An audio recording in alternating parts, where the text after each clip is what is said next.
Akadisha, Akubola, Akusela, Akulela, Alupalu, Abuzini, Anaba, Kalela, Abulala, Abulala, Anaba, Kalela, Abulala, Abulala, Amwele, Mama, Mama, Oyo, Amwele, Mama, Mama, Oyo, Amwele, Kuna Wakema, Mema, Ida, Kituma,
Akadisha, Akubola, Akusela, Akulela, Alupalu, Abuzini, Anaba, Kalela, Abulala, Abulala, Anaba, Kalela, Abulala, Abulala, Amwele, Mama, Mama, Oyo, Amwele, Mama, Mama, Oyo, Amwele, Kuna Wakema, Mema, Ida, Kituma,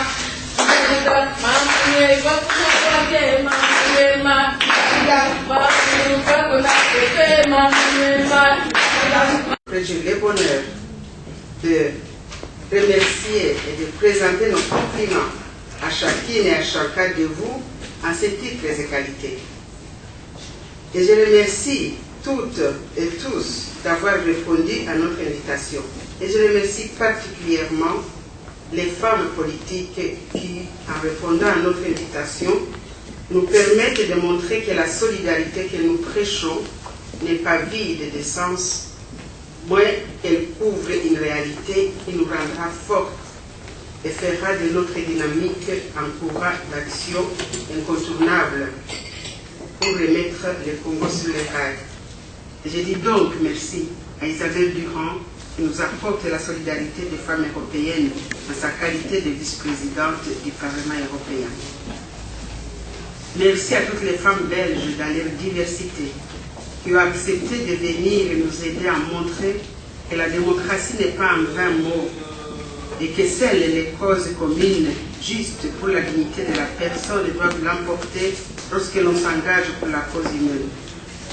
Merci à Madame Viviane Tettelbaum, présidente du Conseil des femmes francophones de Belgique et députée et maire au Parlement francophone bruxellois. Merci à Magda Demeyer, vice-présidente de la section AWIPA Belgique, députée fédérale honoraire SPA. Merci à Maria Rena, sénatrice du groupe PS. Merci à Brigitte Deport, députée CDNP au Parlement de la région Bruxelles-Capitale. Merci à Madeleine Willam Bounen, sénatrice honoraire CDH. Merci à Karine Lalieu, députée fédérale PS. Merci à Gisèle Mandaïla, députée au Parlement de la région Bruxelles-Capitale. Merci aussi à toutes celles et tous ceux qui sont là, tout simplement pour nous encourager et nous soutenir et soutenir notre démarche.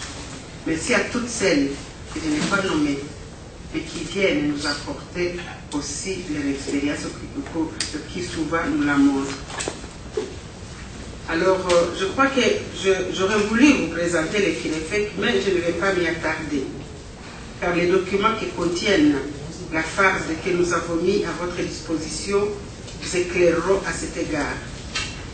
Mais peut-être dois-je souligner tout simplement que les Kinefek est né voici 4 ans, dont 3 années d'apprentissage comme association des faits, et aujourd'hui une année comme iceberg. La naissance du FIREFEC relève d'une prise de conscience Il fait qu'au-delà des souffrances et des drames spécifiques qu'ont connus et connaissent encore les femmes de l'Est du Congo, c'est tout simplement le territoire congolais qui a été frappé et déstructuré par les lourdes et terribles conséquences de ces drames consécutifs à la guerre de l'Est du Congo. Et donc, prenant conscience et prenant la mesure de cette situation, des femmes congolaises, celles qui Firefek entre autres, ont décidé d'agir dans la solidarité et pour la solidarité, afin de sauver le Congo et sa population. C'est dans cette dynamique d'action que s'inscrit la journée de réflexion qui nous rassemble ici aujourd'hui, pour que l'échange de nos idées nous permette d'aller vers l'identification et la mise en place des stratégies adéquates, créatrices et novatrices pour aider les femmes congolaises. En effet, il faut aider les femmes congolaises à travailler avec détermination et efficacité pour que le Congo devienne un pays de paix, de démocratie et de rayonnement sur le monde d'aujourd'hui. Les élections locales et provinciales que nous attendons au Congo constitueront pour nous une étape importante et pour toutes les femmes congolaises parce que nous sommes sur la voie du renouveau du Congo, au Congo. Et pour terminer ces mots d'introduction, permettez-moi d'attirer votre attention sur notre appel à la solidarité, qui consiste, vous les trouverez dans la fable qui est à votre disposition, notre appel à la solidarité consiste à demander à toute femme, les hommes aussi, de donner au moins 1 euro au Firefek pour lui permettre d'affronter les grands défis de son combat et faire face avec toujours plus de détermination. C'est vrai qu'ici, avant les élections, nous avions pu rassembler au moins 1 million de femmes européennes. Les femmes n'auraient pas, peut-être, elles n'auraient pas tout gagné, mais elles auraient eu un peu de moyens pour pouvoir affronter les élections. Donc cet appel à la solidarité va un peu dans ce sens-là. Vous trouverez les détails donc sur cet appel dans les dépliants et les faits qui se trouvent dans la fable mise à votre disposition. Vous découvrirez aussi notre premier bulletin de formation que nous appelons Firefek Avenir du Congo et dont le premier numéro porte principalement sur les élections au Congo. Encore merci d'être venu et merci pour votre attention. Madame la Présidente. Alors, on va entamer la première session qui est la participation politique des femmes au processus électoral en RDC. On a l'immense chance d'avoir ici la vice-présidente du Parlement européen et à ma droite, Madame Magda de Meyer, donc vice-présidente aussi de la section AWEPA de Belgique. Donc c'est vraiment un grand honneur, c'est des grandes dames et c'est ce qui nous intéresse d'ailleurs. Parce que nous, ce qui nous intéresse, c'est soutenir les femmes congolaises dans leur combat dans le cadre des élections au Congo, mais aussi la trajectoire que vous avez eue est très importante. Voir un peu les stratégies que vous avez mises en place pour arriver là où vous êtes actuellement.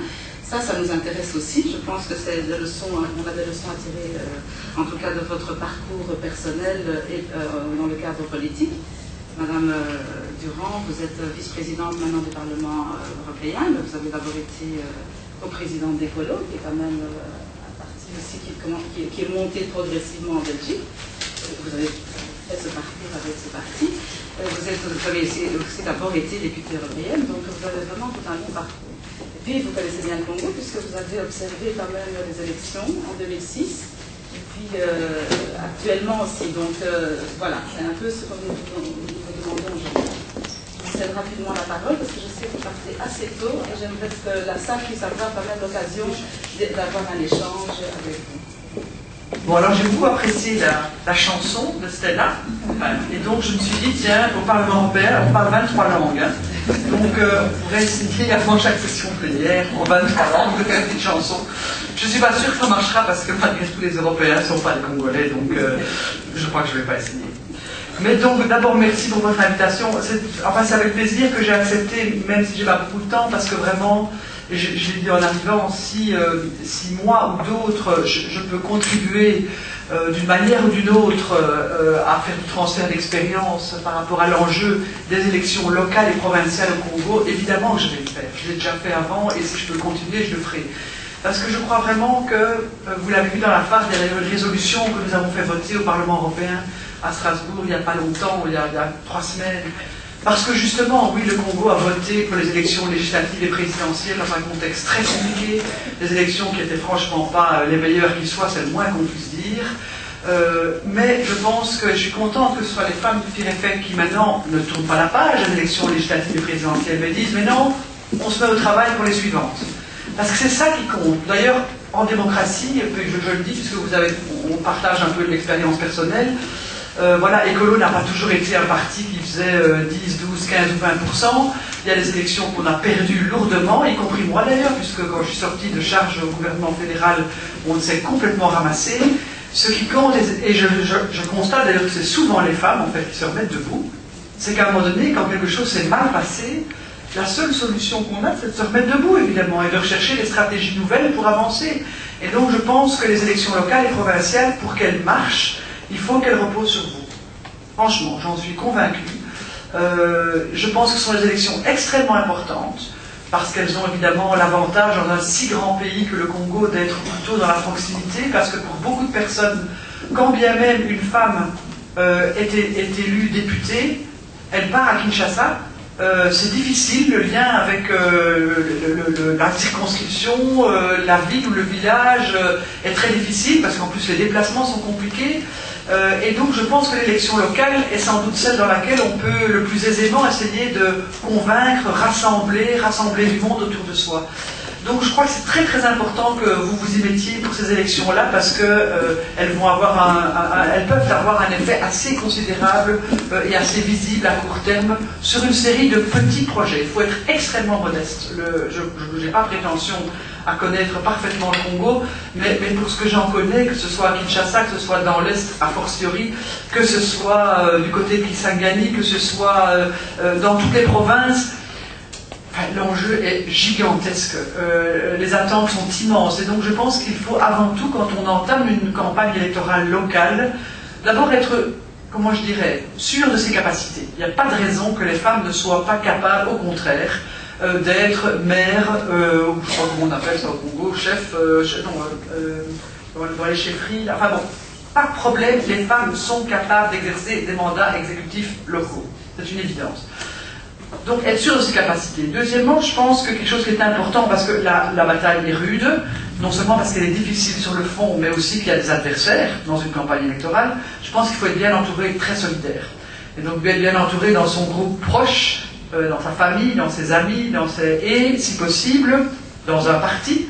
Et à la limite, au niveau local, moi, parce que je vous parle ici pas seulement comme vice-présidente du Parlement européen, comme ancienne ministre, mais aussi comme conseillère communale. Moi, je suis tête de liste aux élections ici à Scarbeck, dans une commune bruxelloise. Je suis élue depuis 12 ans au conseil communal. Franchement, il ne faut pas se prendre la tête. Il faut, au niveau local, il faut vraiment, tant pis s'il n'y a pas vraiment un parti organisé à votre niveau, au niveau d'une province ou d'une localité, un groupe de femmes et d'hommes qui ensemble se disent on fait un groupe pour cette ville-là, je dirais à la limite, peu importe le parti auquel vous vous référez, faites quelque chose qui colle aux réalités locales. Et c'est pas la même chose dans une commune de Kinshasa que dans l'Est ou à l'Ouest ou au Sud du Congo. Donc, je pense qu'à la limite, la question des partis se pose moins au niveau local. On a bien vu avec les élections législatives, on a eu, je sais plus combien de partis, j'ai plus en tête, mais enfin un nombre incalculable de partis et de listes, qui a d'ailleurs rendu l'élection très compliquée, y compris pour les électeurs. Je pense qu'au niveau local, il ne faut pas s'encombrer, surtout pour de premières élections. Ce qui compte, c'est surtout de créer un vrai groupe de gens, de femmes et d'hommes, qui ont un projet pour leur ville, pour leur commune, pour leur village, pour leur province. Ça, c'est une première chose. Donc les partis politiques, à mon avis, pèsent moins au niveau local, et quelque part, tant mieux de cette façon, parce que, franchement, au niveau congolais, les partis politiques ne sont pas très bien organisés. Pardonnez-moi, mais c'est avant tout des clubs de gens qui ont envie du pouvoir, point à la ligne. Leur projet, leur contenu, on ne connaît pas. C'est généralement 1 à 4 avec des généralités. Donc je pense que voilà, il y a beaucoup à faire au Congo, comme ailleurs d'ailleurs, parce que moi je travaille beaucoup aussi avec des Libyens et des Tunisiens, parce que là aussi, dans ces pays-là, il faut tout inventer pour créer, je dirais, des partis politiques avec autre chose que simplement la volonté d'exercer un mandat. Donc c'est pas une critique que je fais, c'est un constat. Et face à ce constat, je pense qu'au niveau local, ne vous encombrez pas trop des partis et partez sur des projets locaux où vous identifiez 2, 3 grands objectifs et puis de déclinaison de ces objectifs. C'est pas la peine d'avoir un programme en 50 points, on ne saura pas le réaliser. Mais choisir 2, 3 éléments extrêmement importants avec des choses très concrètes, une manière d'y arriver. Je ne sais plus quel est le mandat des élections locales, c'est 4 ans, 5 ans le mandat? 5 ans, ok. Ben sur 5 ans, je dis qu'est-ce qu'on peut réaliser en 5 ans avec peu de moyens. Vous n'aurez pas des moyens financiers gigantesques, ça, il ne faut pas rêver. Donc qu'est-ce qu'on peut réaliser pratiquement? Quelles sont les alliances qu'on peut constituer? Avec quel type de partenaires? De la société civile, avec peut-être des entreprises locales, avec des députés à la Chambre, à l'Assemblée nationale congolaise, avec des acteurs extérieurs, pour les communes qui ont la chance d'être jumelées ou d'avoir un partenariat avec une commune en Belgique ou ailleurs, de chercher une aide, de faire venir ou de vraiment jouer une logique de partenariat avec une commune extérieure. Bref, en fonction des spécificités locales, rechercher des alliés, y compris quelques bailleurs de fonds. Malgré tout, il faut tout quand même un petit peu de moyens, mais pas rêver sur ce que vous pourriez rassembler comme moyens gigantesques. Ensuite, je pense que ce qui est important aussi, c'est de s'engager et de le faire, à rendre des comptes. À rendre des comptes sur ce qu'on a fait, mais aussi sur ce qu'on n'a pas fait. Parce qu'il n'y a pas qu'à rendre des comptes sur ce qu'on a fait. Il faut aussi dire ce qu'on n'a pas fait, ce qu'on aurait voulu faire et qu'on n'a pas fait, et pourquoi on n'a pas pu le faire, c'est tout. C'est aussi simple que ça, de dire, ben voilà, ça n'a pas été fait parce qu'on n'a pas eu les moyens, parce qu'on a eu telles embûches, on a dû le reporter, on a voulu, je ne sais pas, créer ou organiser une nouvelle école, une nouvelle classe dans l'école du village, on n'a pas su le faire. Parce qu'il n'y a pas l'instituteur, parce que je sais, peu importe. Je pense que si vous vous adressez, et les femmes sont quand même la moitié de vos électeurs dans les provinces aussi, si vous vous adressez aux femmes, et quand même aussi un peu aux hommes, on peut expliquer. Enfin, je veux dire, quand on explique, ce n'est pas grave. Enfin, ce n'est pas grave. Personne ne vous clouera au pilori, surtout s'il n'a pas promis la lune et que vous avez fait des engagements. Ce ne sont pas des promesses. Il ne faut jamais faire des promesses. Franchement, les promesses dans la vie, ça ne marche jamais. Hein. Enfin, dans aucun domaine, dans la vie privée non plus d'ailleurs. Donc, il ne faut pas faire des promesses. Il faut prendre des engagements. Et des engagements sur lesquels on rendra des comptes. Et il y a des engagements qu'on saura tenir, il y a des engagements qu'on ne saura pas tenir, voilà, et on l'expliquera. Et donc je pense que quand on envisage la politique avec ces yeux-là, ou avec ce réalisme, ce pragmatisme-là, premièrement, on ne crée pas des illusions incroyables, on est mieux amené à rendre des comptes ensuite, on travaille dès le départ avec des partenaires, y compris avec ceux qui vont relayer, parce que le problème c'est aussi de faire connaître son programme, ses engagements. Mais pour les faire connaître et pour les construire, il faut les construire avec les gens. Autrement dit, c'est maintenant que vous devez commencer la rédaction d'un programme local avec les gens qui sont sur place pour identifier les objectifs prioritaires et la façon et les chemins qu'on peut emprunter pour les réaliser. Une élection, ça commence 2 ans avant. Hein. Ceux qui croient qu'on fait l'élection 15 jours avant, ils se trompent. Hein.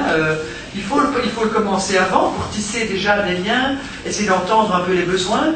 C'est pas parce qu'on entend des besoins qu'on doit tous les reprendre tels quels, parce qu'il y a des choses qui sont peut-être pas réalistes, il y a des choses qui sont peut-être pas sérieuses. Des gens de la société civile, il y a des gens bien et puis il y a des gens aussi un peu moins bien, comme partout.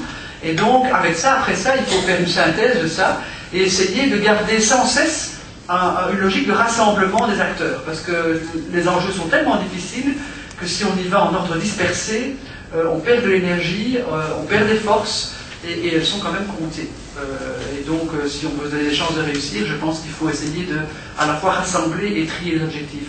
En fait, je me rends compte que ce que je vous dis, c'est quand même à la fois, je crois que c'est important, sinon je ne le dirais pas, et en même temps, ça me paraît tellement logique, et peut-être tellement loin de tout ce qu'on a entendu dans la campagne des législatives. Bon, moi j'ai aussi suivi ça d'assez près, avant les élections, forcément les derniers jours avant le 28 novembre, bon, toute la question de compliquer la compilation après, etc. Mais au niveau local, je pense qu'on peut se détacher de tous ces aspects un peu qui sont un peu les cubes de la politique. C'est pas ça la vraie politique. Et la vraie politique au niveau local, c'est vraiment essayer de construire un petit projet de développement pour sa commune. C'est aussi simple que ça, si je peux le dire, et aussi difficile que ça. Avec les alliés et les acteurs pour le faire.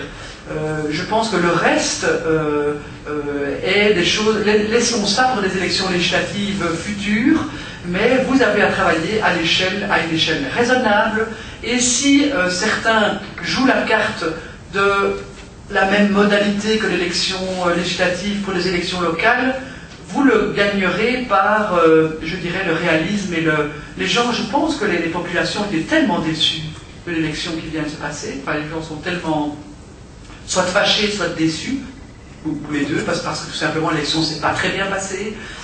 Et donc je pense qu'aujourd'hui, on ne peut pas se permettre de tromper les gens pour les élections locales. Tant pis, on améliorera les élections législatives futures. Il y en a encore beaucoup. Forcément, les élections, ça revient tout le temps. Donc, c'est pas parce qu'une élection est mal ficelée et mauvaise que les suivantes sont nécessairement mal ficelées et mauvaises. Ça se reconstruit à chaque niveau, à chaque élection. Mais on ne peut pas rater les élections locales et provinciales. Et pour les réussir, on doit être dans le pragmatisme, pas dans l'idéologie, pas dans les grands projets foireux et qui se réaliseront jamais, mais dans des choses à la limite. Vous allez chanter comme quand vous allez travailler. Et je pense que vous rassemblerez plus au niveau local avec du chant et des projets concrets qu'avec des grands discours sur l'avenir de la République démocratique du Congo. Oui, on doit faire ça aussi, mais pas à l'échelle des élections locales. Et ça, c'est un autre moment de la politique. Le moment de la politique, maintenant, c'est le terrain local. Voilà les quelque chose que je voulais vous dire, plus, je dirais, comme de mon expérience locale et de ma moyenne connaissance du Congo, que de mon poste au niveau du Parlement européen, même si je pense que l'Union européenne doit aussi, j'y tenais vraiment que l'Union européenne garde un lien, même si son rapport d'observation est assez critique, mais bon, il y avait de quoi, que l'Union européenne garde un lien avec ce grand pays qu'est le Congo. Et je peux vous dire que c'est pas gagné, hein, parce qu'il y en a beaucoup au Parlement européen ou à l'échelle européenne qui ont par moments l'impression de se désespérer, de se décourager. On ne peut pas se décourager. Et on doit garder ce lien et cette action et ce suivi. C'est pas facile de convaincre là-dessus, mais il y a des gens au Parlement européen, et d'ailleurs singulièrement des femmes, parce qu'en fait, c'est aussi avec Marianne Delcheva que j'ai fait ceci, qui était la chef de mission d'observation, et singulièrement les femmes, je pense, sont plus sensibles à garder un lien avec ce pays, parce que je pense que les femmes, jusqu'ici, ont payé un très lourd tribut, extrêmement injuste par rapport à leur rapport au pays, et donc, voilà, raison pour laquelle il y aura, je pense, toujours des femmes européennes au rendez-vous, du soutien du Congo et des femmes congolaises, mais notre première responsabilité, c'est de vous soutenir dans ces élections locales. S'il faut venir sur place, il faut venir raconter des histoires, des récits, pour donner du courage à celles qui se mettent en place. Il faut faire des échanges avec les conseillères communales de communes belges, pourquoi pas. C'est pas la peine de travaillons sur des choses très concrètes, comment est-ce qu'on organise, même si évidemment les réalités, je sais pas, bruxelloises et wallonnes sont quand même bien différentes de celles des communes congolaises, mais je crois que néanmoins on peut échanger pas mal en termes d'expérience, de confiance en soi. Oui, les femmes peuvent faire ça très bien au niveau local. Voilà. Dans le concret, je pense que, comment je vais dire, il faut cibler. Parce que sinon ce sont des solidarités sympathiques et on va s'envoyer des emails, etc. C'est sympa, mais c'est pas assez. Donc je pense que ce serait pas mal que des députés, des échevines, etc. parrainent, soutiennent en termes de parrainage une élection. Pas par leur parti, parce que ce seraient des socialistes, des verts, des libéraux. C'est pas une question de parti. C'est une question démocratique. Des femmes élues au niveau local ou au niveau régional qui ont les mains dans le cambouis et pas des gens qui font de la théorie un peu de loin, parrainent ou organisent un lien avec des candidates, un groupe de candidates dans une commune. Et je pense que, bon, s'il y a moyen de faire une visite, c'est évidemment mieux, mais bon, on se pose toujours le problème évidemment des moyens pour le faire. C'est pas toujours évident, c'est peut-être des choses on pourrait demander une aide, une petite aide financière pour aider à financer un voyage qui malgré tout coûte cher pour des élus locaux qui ne sont pas Mais même si le voyage ne peut pas avoir lieu, je pense qu'organiser un créneau d'information, bien sûr, mais même, je dirais, on peut travailler par Skype, c'est des choses qui sont aujourd'hui, quand on a du réseau, qui peuvent être possibles. On peut travailler par toutes sortes d'autres moyens d'échange, et en essayant pour les femmes européennes, belges ou wallonnes ou flamandes, de comprendre ce que c'est qu'une élection au Congo. C'est quand même pas du tout la même chose, parce qu'on a affaire à un public généralement qui n'est pas nécessairement lettré, enfin, ou en tout cas beaucoup de gens ne savent pas lire et écrire, c'est pas une raison pour qu'ils ne soient pas de bons électeurs. Et donc il faut pouvoir trouver des moyens de s'adresser aux gens. Donc ça c'est plutôt votre expérience à vous. Par contre, nous qui sommes habitués à travailler plutôt avec des publics, en tout cas au moins alphabétisés, on peut vous amener plutôt des stratégies, des manières d'organiser les objectifs d'une campagne, la façon d'évaluer en cours de route, parce que si on est mal parti au départ, on peut rectifier le tir en cours de route. C'est pas grave, on peut se tromper au départ et rectifier en cours de route. Donc moi je pense qu'il faut être dans le concret, il faut être dans un espèce de parrainage par une ou un groupe d'élus vis-à-vis de un groupe de candidates et qui suivent la préparation de la campagne elle-même, le jour de l'élection et l'après, pour voir un peu après comment est-ce qu'on forme une majorité, comment est-ce qu'on organise son travail, parce que faire une campagne est une chose, après, quand même, il faut y aller, quoi, hein, donc il faut essayer de ne pas décevoir, il faut essayer de réussir, et comme je l'ai dit, peut-être de rater certaines choses, mais donc je pense qu'un suivi personnalisé, et pas seulement un jumelage ville à ville, mais personne à personne, groupe de candidates à élus, je pense que, et on entretient des liens, y compris des liens peut-être même, je dirais d'amitié, enfin, ou en tout cas de relations privilégiées, qui peuvent être précieux aussi. Je crois que c'est très intéressant aussi pour des femmes belges de se confronter à ce que c'est une élection au Congo. Ça apprend beaucoup aussi, même sur soi-même, en fait, sur sa façon de travailler. Merci beaucoup. Mais je ne sais pas si vous avez le temps d'écouter notre amie Jeanne Dalache, qui elle a fait un parcours en fait comme candidate au Congo aux élections. Voilà. Et donc qui va de toute façon retourner là-bas parce qu'elle n'a pas abandonné la bataille, hein, elle va retourner. Donc on retient votre proposition. Oui, moi je suis candidate à suivre une commune. Voilà. On la retient. Véronique Mambanda. Je suis contractuelle à la Commission européenne et je suis aussi impliquée dans les associations. Et là, j'ai eu la chance aussi de participer aux élections dernièrement, donc la campagne électorale. Et donc, j'ai dû accueillir un certain nombre d'informations qui puissent être intéressantes aussi par rapport à nos concerts ici. Et là, vous avez, à juste titre d'ailleurs, souligné beaucoup d'éléments, effectivement, qui manquent sur place, qui fait que les gens ne puissent pas accéder à ces élections-là. Et vous avez parlé notamment de l'aide, enfin des jumelages par exemple, et j'ai trouvé que c'était intéressant parce qu'en fait le problème qui se pose là, selon ma façon de voir les choses, c'est la visibilité des personnes. C'est bien de faire des actions à distance, de parler comme nous parlons maintenant, mais si on ne voit pas les personnes sur place, je trouvais que ça ne donnait pas des résultats positifs. Et même les actions, là, vous avez parlé de 2 ans, mais je trouve que 2 ans, c'est assez, enfin, c'est très court pour être vu sur place. Et ça demande des projets un peu à long terme, à moyen terme, donc 5 ans plus ou moins. Et pour moi, je pense que la période, c'est maintenant qu'il faut commencer à faire ces actions-là. Et pour réussir ces actions, je pense effectivement que les gens, notamment le groupe ici, a besoin de votre expertise, de votre appui et de votre présence. Et je voulais savoir, qu'est-ce que vous êtes prêts, enfin, à quel niveau vous serez en mesure d'apporter cette aide maintenant, parce que je dis maintenant parce que 5 ans c'est vite passé. Là on voit qu'on a voté, on a mis en place un gouvernement qui a mis du temps pour nommer, enfin je ne sais pas pour le moment, ils n'ont même pas de cabinet, etc. Et donc on voit que les choses vont en longueur. Mais je pense au bout de 5 ans, on sera obligé de passer les professeurs, je ne sais pas comment, c'est prévu bientôt. Il faut faire des choses maintenant. Et est-ce que vous, en tant que parlementaire européen, et puis on voit que vous êtes actifs, vous faites des actions qui sont quand même visibles, on vous voit, est-ce que vous êtes prête aujourd'hui à accompagner ces femmes ici, non seulement sur le plan billets, on va trouver les billets une fois, mais ce n'est pas suffisant. Est-ce qu'on peut trouver des possibilités pour qu'il y ait des gens au moins qui sont sur place, installés, qui vont relayer avec les groupes d'ici par les actions, par les projets qu'on peut d'ailleurs réaliser ensemble. Merci beaucoup pour votre exposé. Pour avoir participé moi-même en tant qu'observatrice des élections l'année dernière au Congo, je pense que ce qui ressort de cette expérience, c'est que la population congolaise est toujours demandeuse et restera demandeuse d'un système qui soit démocratique et vraiment bien installé. On a vu qu'en Afrique c'était possible, il y a pas mal de pays qui en ont témoigné, le cas du Sénégal, de la Tunisie et encore de l'Égypte. Ce matin ils étaient à la place Tahrir. Mais ce qui moi me choque, et vous l'avez évoqué un petit peu, j'aimerais bien que vous puissiez souligner, c'est que vous dites à partir du moment où une population décide d'élire des gens, on doit rendre des comptes. Est-ce que vous pouvez nous dire comment, quels sont les moyens et quels sont les outils dont on peut disposer pour qu'à un certain moment, toutes ces personnes qui croyaient aux élus qu'ils ont choisis puissent à un moment donné leur dire: vous nous avez promis ceci, vous avez donné des engagements, comme vous dites, pas des promesses.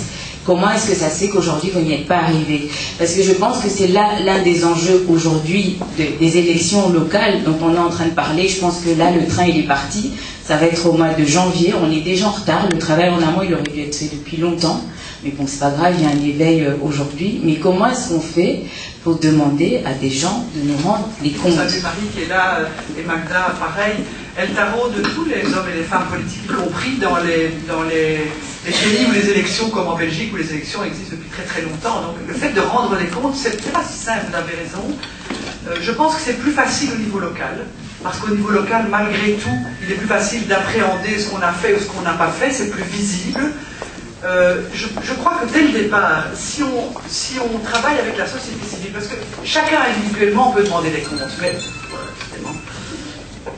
chacun individuellement peut demander des comptes, bien sûr, mais individuellement c'est un peu compliqué parce que chacun a son propre intérêt et a peut-être des approches un peu différentes. Par contre, ce qui est important, c'est de rendre des comptes à partir des gens qui sont organisés pour vous en demander. Je pense que la société civile doit aussi prendre ses responsabilités dans la préparation d'une élection en organisant d'emblée et au départ ce qu'elle va demander aux politiciens et ce qu'elle va continuer de leur demander après. Et de les mettre en situation en les invitant tout simplement à dire: mais non, voilà, il y avait eu pas seulement, je sais pas moi, un objectif du genre mettre les femmes au travail. Une fois qu'on a dit ça, on a dit quoi? Rien du tout. Et donc, si on rédige des objectifs plus concrets, des engagements plus concrets, c'est sur ces engagements concrets, la déclinaison des grands objectifs, que la société civile peut dire là-dessus: vous avez fait, vous n'avez pas fait. Pourquoi? Comment? Nous, vous avez dit qu'il fallait faire comme ça, vous l'avez fait autrement. Et il faut accepter de se faire critiquer. En fait, c'est surtout ça. En fait, il faut la modestie de l'élu. Il faut accepter de prendre éventuellement des claques dans la figure, de devoir expliquer des choses pas faciles. Mais je pense que si on y est poussé par une société civile organisée ou relativement organisée, ou qui s'organise pour la circonstance, pas nécessairement, ils se mettent ensemble sur ce travail-là de contrôle des élus, je pense qu'alors on organise un peu mieux la reddition des comptes. Deuxième problème, mais c'est sans doute moins vrai à des élections locales au Congo, c'est évidemment les médias, l'accès aux médias. C'était vrai dans l'élection législative, parce que l'accès aux médias était plus facile pour certains que pour d'autres, c'est le moins qu'on puisse dire.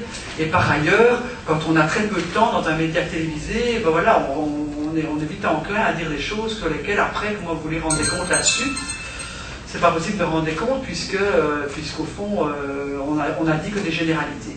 Donc je crois qu'il faut organiser la reddition des comptes avant le départ en campagne. À ce moment-là, on se donne un petit peu de chance de pouvoir réhauspiller les élus, mais réhauspiller au bon sens du terme. Il ne faut pas partir avec de la méfiance, il faut plutôt partir avec de la confiance. Et quand on part avec de la confiance, pas en disant vous allez nous voler votre argent, vous allez tout faire pour vous enrichir, pour vous acheter 2 voitures, etc. C'est vrai qu'il y a eu pas mal de circonstances pour les élus législatifs où on a eu l'impression que c'est parfois pour disposer d'un bon revenu, quitte à repartager avec beaucoup d'autres, mais peu importe. C'était plutôt ça qui avait motivé certains candidats. Voilà, donc je pense qu'à l'échelle locale, les questions se posent différemment, parce que ce syndrome-là est sans doute moins fort que pour ceux qui partent, entre guillemets, à Kinshasa. Donc la reddition de comptes, ça s'organise. Si on n'y pense pas avant, elle n'aura pas lieu après, et donc il y aura toujours de la déception, voire de la rancœur de la part de populations qui ont l'impression qu'elles ont donné leur voix, et puis rien. Et la deuxième question, qu'est-ce qu'on est prêt à faire concrètement? J'ai évoqué, et peut-être mes collègues pourraient y réagir, des logiques peut-être de parrainage, au sens des femmes élues adoptent un groupe de candidates avant le départ de la campagne, pendant la campagne et après l'élection, enfin adoptent, ou en tout cas gardent un lien privilégié, question de transfert d'expérience, de partage, etc. Bon, c'est une piste. Je crois aussi que, moi j'ai fait ça à Kisangani en 2005, pendant 3 jours de formation de candidate aux élections législatives 2006. Et franchement, je vous assure que vous croyez qu'on a tout à vous apprendre, mais on n'a rien à vous apprendre. Hein. Moi, j'ai été étonnée de voir à quel point les femmes que j'avais en face de moi, il y avait des femmes qui avaient marché 2 jours pour venir. Les femmes que j'avais en face de moi étaient des femmes rurales, souvent d'organisations rurales de femmes, etc. En fait, on s'est très vite rendu compte, c'est elles qui sont mis à parler, à discuter sur les... Enfin, je pense, il ne faut pas croire que parce que nous, on a 30 ans, 40 ans d'expérience dans des contextes très différents, on a comme ça des solutions toutes faites. Je pense que l'intérêt, c'est de partager, d'échanger. Et on se rend compte, moi je me suis rendu compte, par exemple en discutant avec elle, que les rapports entre le monde associatif, la société civile et les élus est le même, enfin, on a les mêmes problèmes ici, de rivalité. Des gens qui sont sur le terrain associatif qui se disent, moi j'ai pas envie de me déposséder des pouvoirs que j'ai ici comme associatif, je connais les choses, je suis reconnue comme femme rurale d'une organisation et j'ai pas envie de perdre ça, et donc je m'assieds un peu dessus. Bon, on connaît la même chose ici. Hein. Donc je pense qu'il ne faut pas croire que nous avons l'expertise toute faite, nous avons simplement des choses à échanger, mais il y a énormément d'expertise dans les femmes de terrain, dans les provinces, j'en suis convaincue. Là, je voulais justement parler des actions concrètes qu'on peut réaliser sur place. Voilà, j'ai été un petit peu, c'est difficile aujourd'hui de définir, on doit les définir ensemble dans des petits groupes qui font leur propre programme.